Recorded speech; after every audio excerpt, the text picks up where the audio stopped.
Hey guys, I'm John Barklow, and today I want to talk to you about modern survival.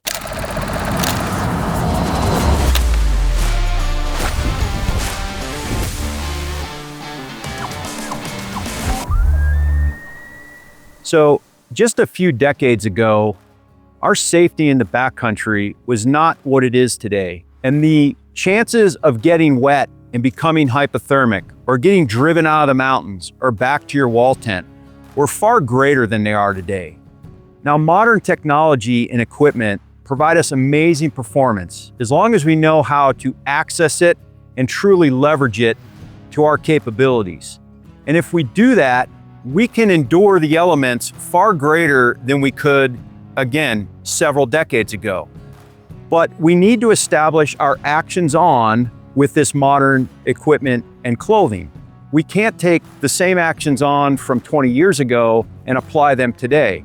So as an example, if I get a little damp from sweat or I fall in the creek when I'm crossing it, I don't have to panic and say, hey, we need to drop below timberline, we need to go back to the wall tent, we need to start a fire, whatever the case may be. I know I can walk that clothing dry. I know that clothing and a lightweight tarp can always be in my pack without the penalty of bulk and weight. And so there's really no reason not to have those things. And because shelter is our number one survival priority and we carry it, we're allowed to roam more freely and stay out there when others are going to be driven out of the mountains. And so the other thing is comms and mapping. So we don't really get lost anymore. We kind of know where we are as long as we have our phones with mapping software. Where in the past, if you weren't really good with map and compass, or the visibility was poor, maybe you didn't know exactly where you were. And now we rely a lot on cell phones and SATCOM to be able to communicate. And although we don't want to depend on that 100%, that gives us that safety margin to communicate with partners and people back home that, hey, we're okay, or hey, come get us.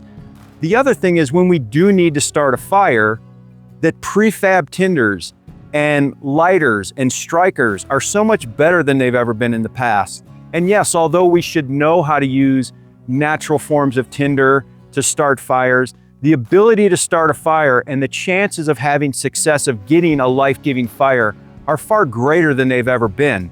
And so modern survival is really, hey, taking what we've learned in the past, making sure that we train those skills, that we understand those primitive skills when we got in a primitive environment, but also understanding that we've got this modern technology that's going to help us. And as long as we train and understand that, we're going to be able to have greater performance, greater success, and greater safety than ever before.